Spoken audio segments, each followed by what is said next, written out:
রাজ্যে পালাবদলের পর এবার হাওড়া জেলা পরিষদেও আনা হলো অনাস্থা প্রস্তাব। হাওড়া জেলা পরিষদের সভাধিপতি কাবেরী দাস ও সহকারী সভাধিপতি অজয় ভট্টাচার্যের বিরুদ্ধে ডিভিশনাল কমিশনারের কাছে অনাস্থা প্রস্তাবের জন্য চিঠি দিয়ে আবেদন জানিয়েছেন জেলা পরিষদের সদস্যরা। প্রস্তাবে সই করেন জেলা পরিষদের 25 জন সদস্য। জেলা পরিষদের সদস্য তুষারকান্তি ঘোষ জানিয়েছেন, উলুবেড়িয়া ডিভিশন সবটা নিয়ন্ত্রণ করে। দীর্ঘদিন ধরে সেখানে স্বৈরাচারী মনোভাব, দুর্নীতি ও স্বজন পোষণ চলে আসছে। শুধুমাত্র উলুবেড়িয়ার পৌর এলাকার মধ্যে সীমাবদ্ধ ছিল না, উলুবেড়িয়া সরকার আমাদের এই হাওড়া জেলা পরিষদও নিয়ন্ত্রণ করত এবং এই হাওড়া জেলা পরিষদকে পুরোপুরি পরিচালনা করত। তাই সাঁকরাইল ব্লক থেকে, যে সাঁকরাইল ব্লকের বাসিন্দা 1 নম্বর আসনের এবং 2 নম্বর আসনের বাসিন্দা কাবেরী দাস এবং অজয় ভট্টাচার্য, এই সাঁকরাইল থেকে তুলে নিয়ে গিয়ে উলুবেড়িয়া সরকার এই হাওড়া জেলা পরিষদকে পরিচালনা করবে বলে আমাদের উলুবেড়িয়া দক্ষিণ বিধানসভা কেন্দ্র থেকে কাবেরী দাসকে প্রার্থী করে সেখান থেকে জিতিয়ে এনে সভাধিপতি করেছে।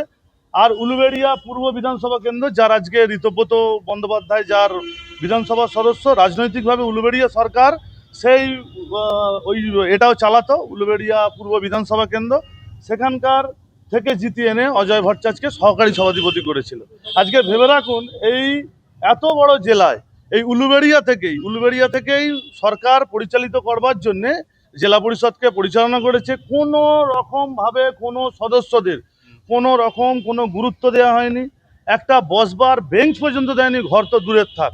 একটা ভিজিটার্সদের জন্য ভিজিটার্স রুম করা হয়েছে, অথচ জেলা পরিষদ মেম্বারদের জন্য কোনো রুম ছিল না, কোনো কথাবার্তা বলতে দেয়নি কোনো রকমভাবে। এত স্বৈরাচারী মনোভাব, এত রকম ওদের স্বজন পোষণ, চিন্তা করতে পারবেন না। প্রতিটা উলুবেড়িয়া সরকার অবশ্যই, হ্যাঁ বোঝাচ্ছি।